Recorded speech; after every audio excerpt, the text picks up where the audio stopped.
Tell me what's going on, my friend.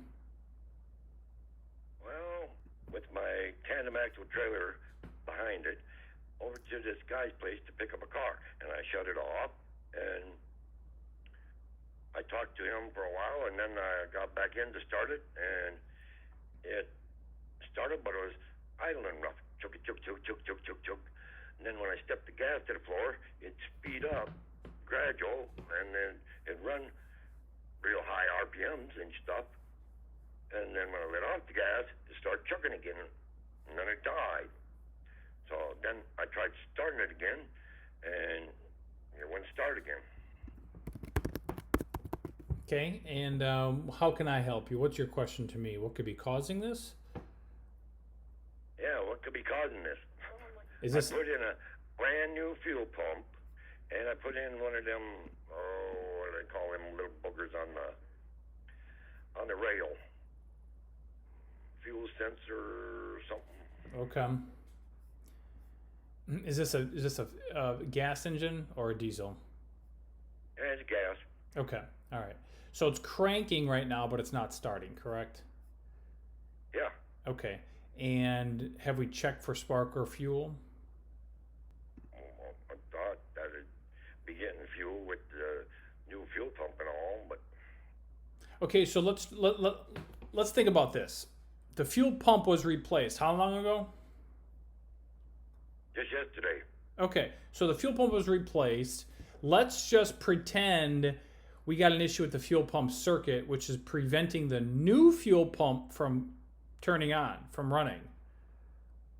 Okay, Well, so it felt like it was running. I had my grandson checking when I turned the key on, and he held his hand on the tank, and it vibrated or whatever. right, So the fuel pump should be working.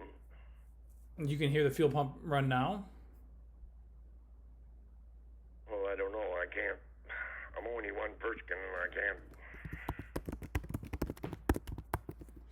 Okay, well, have you checked the fuses? Yeah, I did check the fuses first off because I was having taillight problems with it first. That was before all this other crap started going on. Yeah. Okay, have you, and are there That's any what codes the in there now? code came up with. Do I? Are there any diagnostic trouble codes in the computer now? I don't know. You haven't checked Okay. since I put that on. Okay. Well, there's quite a bit that needs to be done here, my friend. To answer your question, we could have a bad new fuel pump. We could have a blown fuse. We could have a no spark condition, maybe due to a bad crank sensor. We could have a computer problem. We could have a fuel pump circuit issue, maybe a fuel pump relay, maybe a bad fuse box, maybe just like a bad computer. So all those are possibilities. And to help narrow down what could be the root cause, we'd have to check for spark and fuel. Bad. Okay, but that doesn't mean it's getting power. Check if it's getting power. It had wires hooked up to it. I don't know. So you use a voltmeter, my friend. Is there a fuse that runs the fuel pump? Yes, there is. Oh, somewhere. Yeah, I can look it up here for you, but I would advise you to check all of the fuses. I can tell you which one it is in here in a second, but yeah, I would recommend to check all the fuses.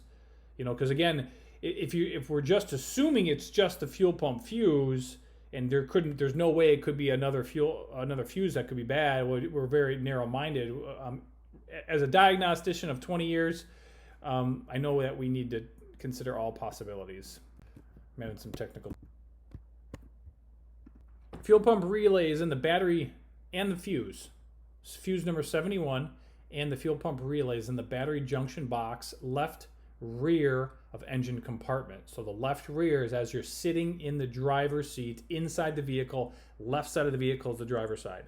So it's not when when you're standing in front of the engine looking at the engine. It's when you're sitting in the vehicle. So left is the driver's side. Fuel pump relay in that battery junction box. We can make sure that the relay clicks and it activates and it's sending power through the relay out to the fuel pump itself. It looks like you do have a inertia cutoff switch. There's a fuel cutoff switch in this one, right kick panel. So it's this is 2010.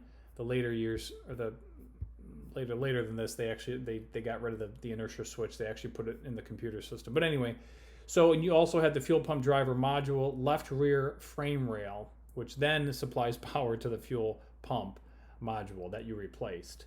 So you replaced a fraction of what, of the big picture of what is really the whole fuel pump circuit. It consists of the computer, the fuse box, all the wiring, the inertia switch, the fuel pump driver module, and then the wiring over to the fuel pump assembly that you replace. So we've only done a small part. So the rest of it needs to be checked. If you turn the key on and you don't hear the fuel pump activate, then you could check that inertia switch or the fuel pump driver module.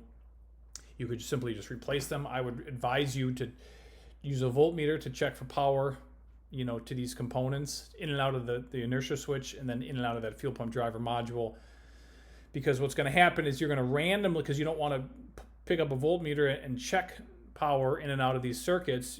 Most people just, I don't want to listen to the technician that's doing it for 20 years. I'm going to just blindly replace these parts, and then most people end up calling me back and said, I'll replace these parts that we talked about, but the problem still remains. So, and I'm going to ask you again if you replaced or if you checked power in and out of the inertia switch, if you checked power to that fuel pump driver module, and of course we got to check for spark, and checking for codes again in the computer would be a good idea. So where is this inertia switch? It's on the right kick panel. So again, that's going to be the passenger side as you're sitting in the vehicle, by your right foot there, the kick panel there. And it's up there in them other fuses? Yep. Underneath the glove box? Yes, sir. And which one is that? That's 71, you said? The fuse 71 powers up the fuel pump relay. That is correct. But fuse 71 is in the battery junction box, which is under the hood. And by the way, I thought maybe it was this year vehicle or this year Ford, or I don't know if it's a couple years before, a couple years after, but I think they had a problem with the socket for the fuel pump fuse, and they made a fuse relocation kit that you could buy at the dealership, because I think the terminals were damaged in the fuel pump. I'm sorry, in the fuse box, that would prevent power from going through the fuel pump fuse over down to the rest of the circuit. So instead of replacing the entire fuse box, they made a fuse relocation kit. I don't know if it's for this one or not. I'm not sure. But what you could do is you could go right to fuse number 71, pull it out, make sure the fuse is good, and look really close at the terminals, on the male terminals and the female terminals that, in the fuse box, and make sure that they're not burned, melted, corroded. Make sure to make good connection when you put that fuse back in place, so we know current's going through fuse number 71 to the fuel pump.